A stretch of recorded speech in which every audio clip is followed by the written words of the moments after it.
afternoon. My name is Chloe Fleischer, class of 2021.5, and I'll be your anchor this week on Middlebury Weekly News. Over the past week here at Middlebury, a lot of things have happened within the Student Government Association. Ever since the Charles Murray incident, there have been fierce debates about appropriate protest policies and free speech policies. Current SGA Senior Senator Travis Sanderson has been making countless and selfless efforts to incorporate student voices into Middlebury College's official protest policy and make Middlebury a safe place to express free speech and protest appropriately. However, in the final implementation of the new protest policy, the college administration decided not to include any of the student voices and propositions that Sanderson proposed in his meetings with the administrators. By ignoring the student inputs, the college administration set the stage for the unrolling of the Legatco incident. The SGA has put forth 13 proposals for community healing following the recent student town hall meeting in an effort to ensure that future incidents and speakers do not create further damage for the community. These can be found at go/heal our campus. The vast majority of SGA senators have agreed upon the need to place pressure on the administration as a means to highlight the significance of student voice in making administrative decisions, such as the cancellation of Legatco's planned talk. However, the recent SGA Senate meetings have demonstrated the two polarizing ways in which the senators want to impose pressure on the administration. One group of senators feels that the best way forward is to threaten to dissolve the SGA should the administrators fail to meet the 13 proposals put forth for community healing. My name is Travis Sanderson. I'm senior senator. I think that we just had a very sober analysis of the last few years and realized that if we pass multiple resolutions and the administration is not willing to work with it and not willing to consider or to view those initiatives from the elected representatives of the student body as mandates, then we have a system where the students don't really have any sort of elected channels to reach the administration. So in that situation where there is this breakdown of communication, where there is this failure of the bureaucracy, what should we do? What should we as the elected representatives do?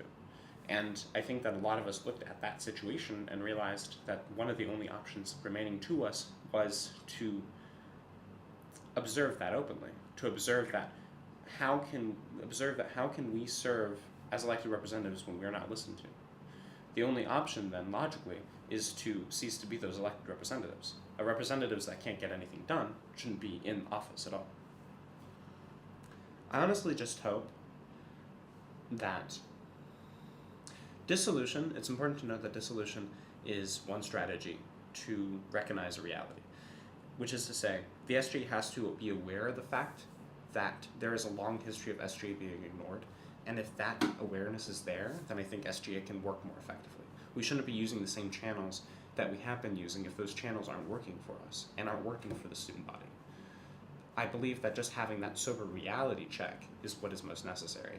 And secondarily, on a more broader and more important scale, I hope that the SGA continues to pursue the 13 proposals, because while we talk about dissolution, we're distracting from the main point, which are these fights that have been being waged by students for almost 50 years in certain cases in support of things like the LGBT Center, in support of the Black Studies major, in support of having transparency of finance.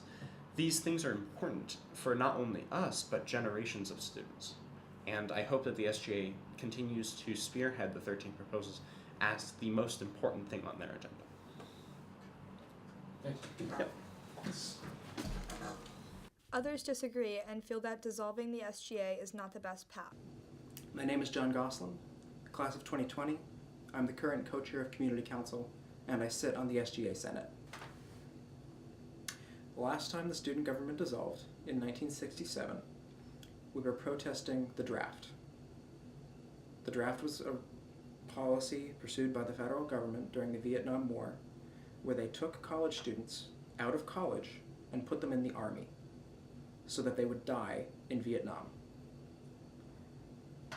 In 2019, 52 years later, the student government is considering to dissolve again, except the issue at hand this time is not the draft.